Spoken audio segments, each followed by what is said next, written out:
Hello, Toddler Time families. Welcome back to another story time. Today we're going to be reading Giraffes Can't Dance by Giles Andre. This story is once again brought to us with special permission from Scholastic, so thank you, Scholastic. After the story today, we're going to be talking about a fun craft that we can do for both adults and kids, and it's animal art with things that you collect. So we'll go over that in a few minutes. Meantime, let's read about giraffes. Giraffes Can't Dance by Giles Andre. There's some pretty great artwork here in the beginning that I'll show you guys. The animals are pretty fun.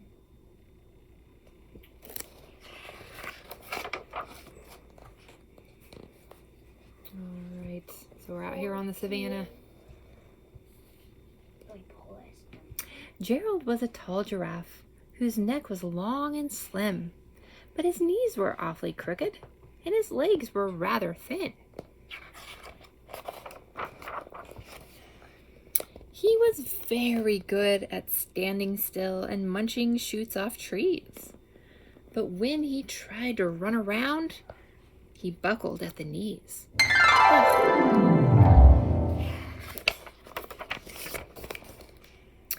Now, every year in Africa, they hold the jungle dance, where every single animal turns up to skip and prance.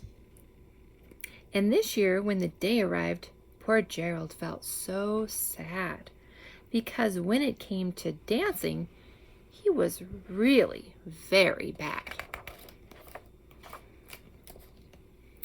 The warthogs started waltzing, and the rhinos rock and rolled.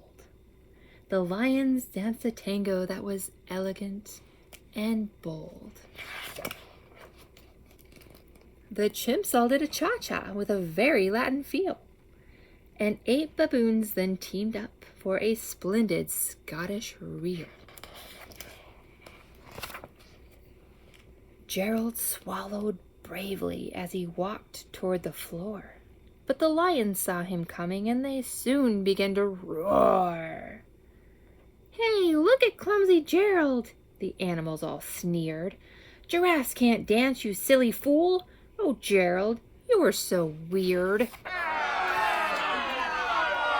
Gerald simply froze up. He was rooted to the spot. "They're right," he thought. "I'm useless. Oh, I feel like such a clot." So he crept off from the dance floor and he started walking home. He'd never felt so sad before. So sad and all alone.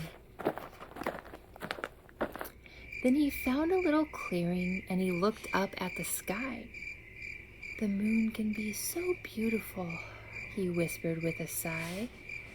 "Excuse me," coughed a cricket, who'd seen Gerald earlier on. "But sometimes when you're different, you just need a different song." Listen to the swaying grass and listen to the trees. To me, the sweetest music is those branches in the breeze. So imagine that the lovely moon is playing just for you.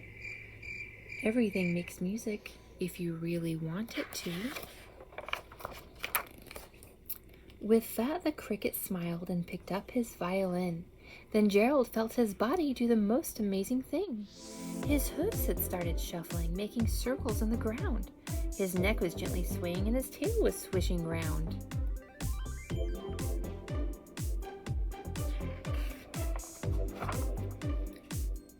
He threw his arms out sideways and he swung them everywhere.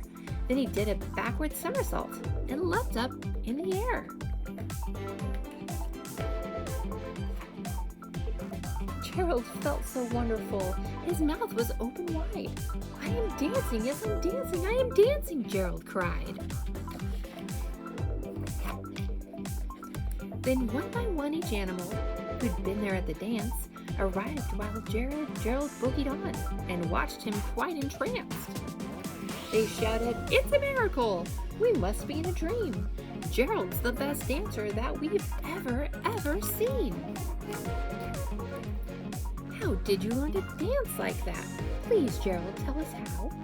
but Gerald simply twirled around and finished with a bow.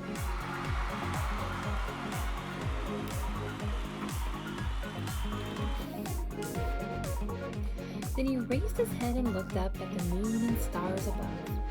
We all can dance, he said, when we find music that we love. The end. And I hope each one of you finds music that you love. Goodbye for now. All right, and now for the project. For animal art, collect cardboard, wood, paper plate, anything that's sturdy. Get a big bunch of your collected materials, whatever you like rocks, sticks, beads, or shells, a glue or a glue gun if you have it, some googly eyes if you have them, a pencil for tracing, and your imagination.